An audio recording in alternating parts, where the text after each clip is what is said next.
खबर शामिल करते हैं सियालकोट से।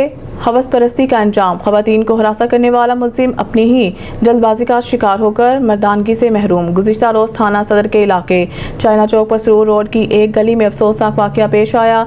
दो खवातीन अपने घर का दरवाज़ा खोल रही थी कि इसी दौरान एक मोटरसाइकिल सवार ने पीछे से आकर एक खातून के साथ नजेबा हरकत की और मौके से फरार हो गया। लम्हों में ये वाक़या सोशल मीडिया पर वायरल हो गया, जिसने इलाके में शदीद गम गुस्से की लहर दौड़ा दी। मुतासरा खातून ने फौरी तौर पर थाना सदर में दरख्वास्त दायर कर दी। पुलिस ने मुकदमा दर्ज करते हुए तफ्तीश का आगाज किया। जदीद ज़राए और मालूमात के जरिए पुलिस ने सुराग लगाया कि खवातीन के साथ नजेबा हरकत करने वाला मुलजिम छोटी जोधेवाली का रिहायशी है। इत्तला मिलने पर पुलिस की भारी नफरी मौके पर पहुंची और मुलजिम को गिरफ्तार करने के लिए घेराव किया।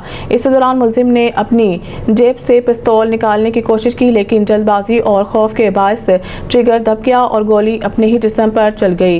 नतीजा ये निकला कि मुलजिम अपने ही हाथों अपनी मर्दानगी से महरूम हो गया।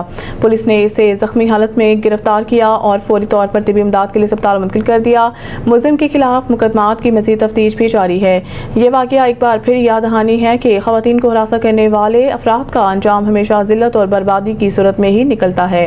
पुलिस की बरवक्त कार्रवाई ने साबित कर दिया कि माशरे में ऐसे अनासिर के लिए कोई नरम गोशा मौजूद नहीं। मज़ीद अपडेट्स और ताज़ा तरीन खबरें जानने के लिए देखते रहें रेड आई न्यूज़।